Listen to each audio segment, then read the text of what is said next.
Okay, mga ka-experiment, mayroon naman tayo dito konting kaalaman.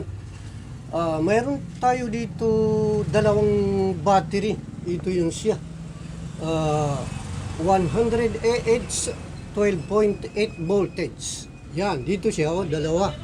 Pero ito, naka-parallel connection siya. Ito siya. Meron naman isa dito na kapareho na battery. 100 AH 12 volt or 12.8 volts siya. Pero naka-series siya. Ngayon, ang mangyari ngayon, kapag naka-parallel, mag-add yung amperage ng battery. Bali, ito yung mangyari siya. Ito. Sa parallel to 100 AH ang kabuuan ng dalawang battery na yan. Then, yung voltage niya ay remain the same. 12.8 voltage pa rin siya. Sa series naman, ang mag-add dito ay yung voltage. Kaya ito nagiging 25.6 volt na siya.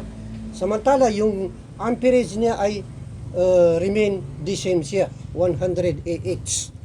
Kaya ito, marami kasi nagsabi na pag nakaparallel, mas malakas daw. Kasi mataas ang amperage. Sabi naman ng iba, mas malakas yung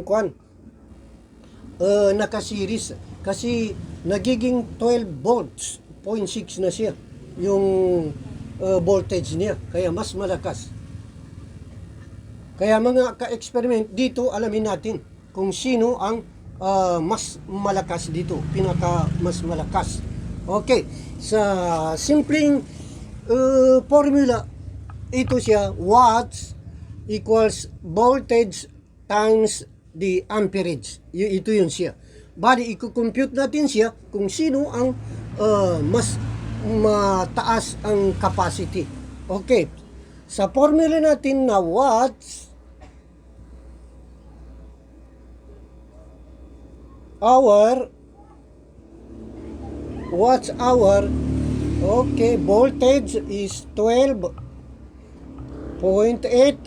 Ita-times natin siya ng amperage na 200 ampere. So, kapag minumultiply natin ito, ay magiging 2,560 watts hour ito.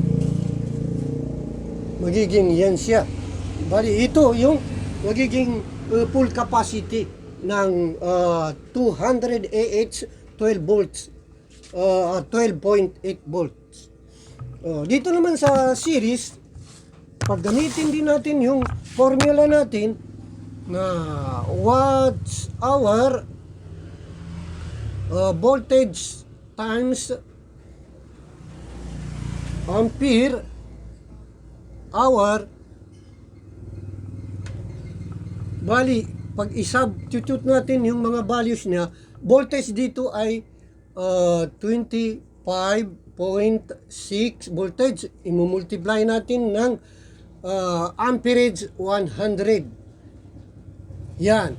Kapag i-compute natin yan, ay ang lalabas dito ay 2,560 watts hour din siya.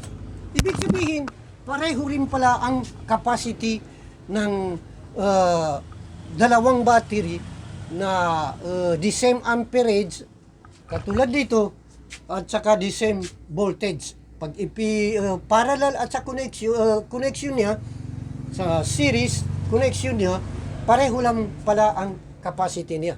Ito, the same capacity. Okay.